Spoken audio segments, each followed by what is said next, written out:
The 7th episode of Bleach's 1000-Year Blood War arc titled Born in the Dark is another incredible installment of the new anime series. Episode 7 adapts 4 chapters worth of manga material spanning from chapters 511 to 514. I think that this episode has the least amount of cut content and the most additions made out of the 7 episodes we've had thus far. A clear effort was made by Kubo and the anime staff to pad out the story by including several anime exclusive scenes, including some highly requested flashbacks from the original battle between the Quincy and the Shinigami from 1,000 years ago. Now there is a lot to love about the latest episode of Bleach, and I'm going to be breaking down and comparing it to the manga, seeing if they had cut or changed anything, as well as discussing the anime only scenes that they have added to the story. So let's begin our comparison by talking about what is shown before the opening song. Now this episode has quite a number of anime only additions, as we begin with a 2-minute exclusive scene revealing to us the explosive battle between the original Gotei 13 and the Quincy from 1,000 years ago. It starts with a panning shot of the Serite in ruin with several fires burning as a result of the conflict. We then see Yhwach leading his army who march towards the Soul Society and they are surrounded by flames. We then cut to a younger Yamamoto who is front and center leading the original Gotei 13 to battle. Now these are entirely new character designs that were revealed only a week ago, and now they have been included within the anime, which means that Kubo has been sitting on these original Gotei 13 designs for several months, deciding to unveil them strategically before the episode that they feature within. Now these designs build upon the foundations laid within a panel found in chapter 511, where Kubo had drawn vague silhouettes of the original Gotei 13. Now ever since then we were desperate to see more of them, and after 10 years of waiting we finally see the faces behind the myth of the original ruthless band of criminals that were responsible for sealing Yhwach for 1,000 years. Thankfully we do get this close-up panning shot of each of the captains and they look very sinister. This is followed by a brutal sequence where we see each of them tear apart the Quincy, who are made to regret ever having stepped foot into the Serite. Each of them gets a solid shout out here, and even Unohana, who ends up kicking things off by being the first to be shown to slice a Quincy in two. Yamamoto Zanpakuto is shown to be in its Bankai state with flames pouring from it as he marches towards Yhwach. Of course, he is stepping on the charred corpses of the Quincy, as the anime excels at conveying the extent of the defeat that has been suffered by the Quincy. It builds up to this shot of Yhwach, who is cornered with the bodies of his fallen soldiers littered around him. Now this exclusive scene concludes after it is revealed that Sasakibe had assisted Yama by ambushing Yhwach from behind.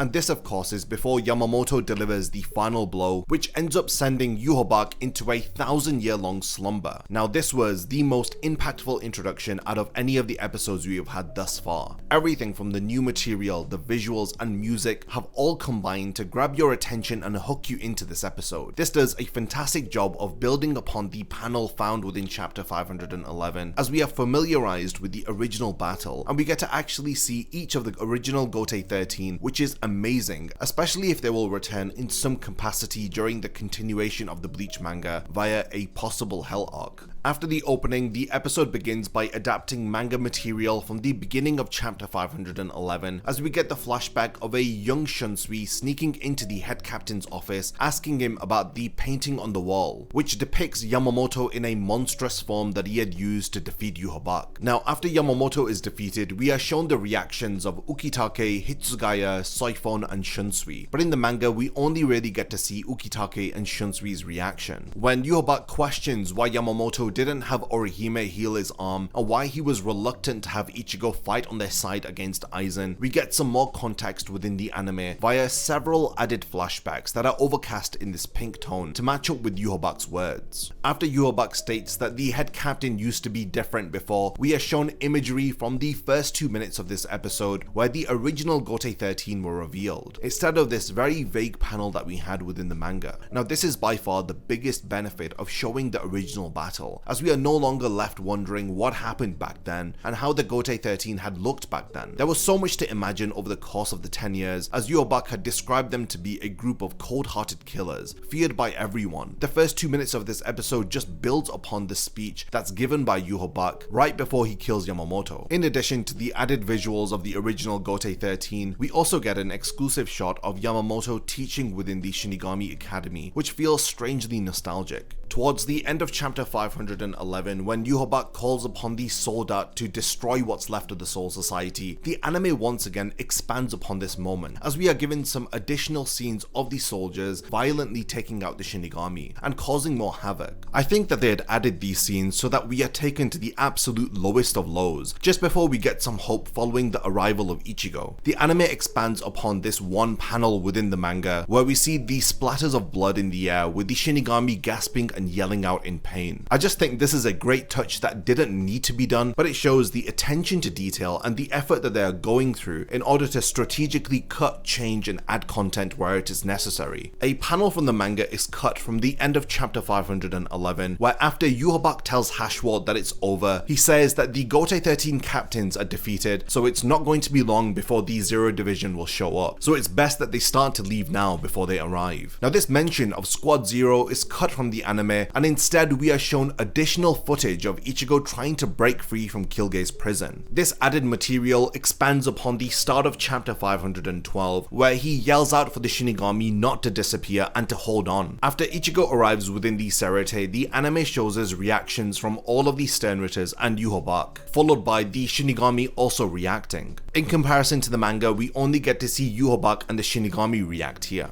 In the anime, after he arrives, we see Ichigo rescue Akon and take him to safety, but within the manga, he is just shown breaking through the portal before he starts to assess the situation. Now, this is another nice touch that helps to build the tension and atmosphere of this scene, building on the manga material, which is what fans were asking for. Now, Byakuya's final request to Ichigo is pretty much one-to-one adapted from the manga, with the anime really adding to the feels with the visuals, sad music, and specific emphasis that's placed upon the pouring rain. Ichigo's spiritual pressure following Byakuya's final request is given so much justice within the anime, as his rising spiritual pressure is depicted with this steam-like effect that builds up and unleashes as we are shown the anger on his face. Although this is a straight-up adaptation from the manga, the anime just adds so much to this scene in particular, and it just helps to bring it to life. In chapter 513, we see Ichigo charge up his power and rush towards Yhwach, firing a Getsuga Tensho at him. After the attack pretty much fails, he is grabbed and pinned to the ground. Now, the anime expands upon their first clash by giving us a minute-long anime-only fight sequence, as we see them clashing in the air, which is accompanied by the stunning, vibrant red and blue visual effects, which adds to the dynamic animation. Ichigo is thrown into the ground, where he then bursts out from the rubble as he fires his Getsuga Tensho, and we then return to the manga material, which leads to Yhwach pinning Ichigo down and stabbing his throat, only to learn that he has Blutveen. Now, this takes us all the way up until the end of chapter 513. In chapter 514, when Yhwach explains how Kilge's spiritual pressure had seeped into the depths of Ichigo's soul, the anime has some nice visuals depicting this, and this just helps us to better understand what had happened and how his Quincy powers were awakened. After Yhwach states that he will force Ichigo into submission and take him to their fortress, we get an anime-only fight sequence where the Quincy leader summons several arrows that Ichigo deflects, and he fires a Getsuga Tensho towards him. Yuha then attaches his arrows to boulders and he fires them towards Ichigo. This ends up crushing him and ending the exclusive scene. This specific sequence is under a minute worth of added content, which helps to flesh out Ichigo's encounter, because in the manga it had felt like Ichigo and Yhwach had only a couple of clashes with some words that were exchanged before Yhwach has to leave. The anime definitely does a better job than the manga during this particular moment. Before the episode wraps up, we get one final exclusive scene which shows us all of the Sternritters leaving. Now, in the manga, we are only really shown Yhwach and Hashwat leaving at the end of chapter 514. The anime pays particular attention to the Sternritter Meninas, who towers over Rukia's lifeless body. Originally, the manga didn't even show who Rukia was fighting during the first invasion, so it's nice to see Meninas get a final line in before departing, as she assumes that she has killed Rukia.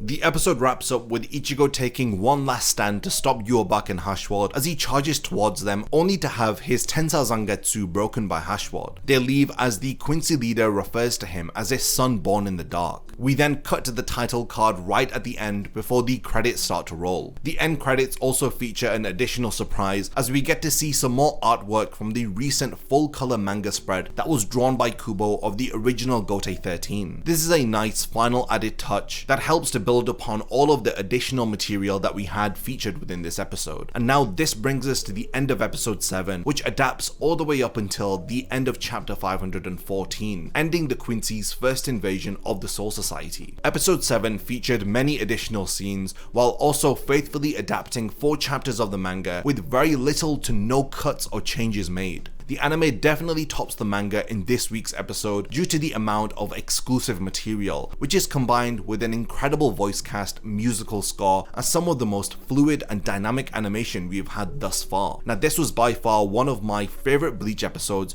and arguably it's better than episode 6. So much justice was done to the manga in this week's episode, and the pacing was slowed down to just 4 chapters, and usually they've been adapting 5 to 6 chapters per episode, so this week's episode was a welcomed breath of fresh air. We get to see additional fight sequences from the past, as well as expanding upon Ichigo vs Yhwach, which was masterfully depicted within the anime. Next week's episode is titled The Shoot Star Project Zero Mix, as we will see the aftermath of the Quincy's attack. So until then, definitely continue the discussion in the comments. Let me know all of your thoughts about episode 7. Did you enjoy all of the added content, and did you prefer the slowing down of the pacing? I can't wait to read all of your thoughts, and lastly, thank you for making it to the end of this video, and I can't wait to see you in my next Bleach video.